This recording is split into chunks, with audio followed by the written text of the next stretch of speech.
G'day, I'm Glenn Paul. We all know how important water is to life on this planet. Without it, we can't sustain ourselves. And as the world warms, we have to start thinking about better ways of using water. And one person that's done that is Dr. Richard Sturziker, who's just written a new book called Out of the Scientist's Garden, The Story of Water and Food, and takes place in a real garden which has become more or less a mini laboratory for Dr. Sturziker. The book, written while on a fellowship provided by Land and Water Australia, begins in the garden of Richard's suburban Canberra home, where he utilises his wealth of scientific knowledge to efficiently grow fruit and vegetables. Richard invited me into the garden to take a look around and also to explain a little more on the idea behind the book. I wanted to write a book for a lay audience about water, because water is really hard to understand. And we either see incredibly complicated stuff or overly simplistic stuff, and I wanted to try and see if I could get something down the middle. In fact, it's 21 stories. 7 of the stories, you're in this garden. You're looking up to the big picture, but you're pretty much wandering around this garden. The 7 chapters at the end are about the big wide world. What do we grow? How do we grow it? What do we eat? Why do we eat those things? And how are we going to produce enough food for the next 20 or 30 years? So you're answering the big picture about agriculture, and you're looking back from time to time into a garden. And the 7 stories in the middle are about how things work, how water works, soil, salt, rivers, aquifers.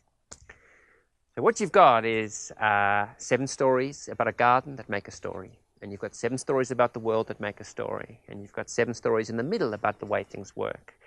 And each of those 7 stories makes a story, and each of those stories makes another story. And that's the story of turning water into food. And that's the story that needs to be told. There are many ways we can be more efficient with water, but to really understand, we need to know how water behaves once it's in the soil, which helps to avoid under or overwatering. Okay, this is the soil. That's the soil surface. And this is going down 10 centimetres, 20, 30, 40, 50, and so on, and this is going across. Now, when I turn the water on, you'll see the shape of a wetting pattern around a dripper. The dripper is at that cross. So I'll just turn the water on and make it drip.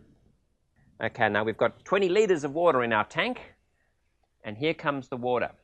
And the first thing I want you to see is that the wetting pattern's spherical. It's gone down 10, it's gone across 10. So at first, gravity pulls downwards, but the dry soil pulls sidewards. And it doesn't take much water to put the water down 20 centimetres. We've gone down about, let's say, 8 litres. Longer we leave the water on for, a couple of things happen. The first is that it moves much, much slower downwards. And the reason it moves slower is that there's this bigger edge effect all the time pulling the water sideways. And the second thing that's happening is that it's getting deeper than it is wider. It's now nearly 40 deep, but it's only 25 wide. The next thing you need to see is that it took much less water to go from 0 to 20 than it takes to go from 0 to 40. Out of the Scientist's Garden is written for anyone who wants to understand food and water a little better, for those growing vegetables in a garden to crops on vast irrigated plains.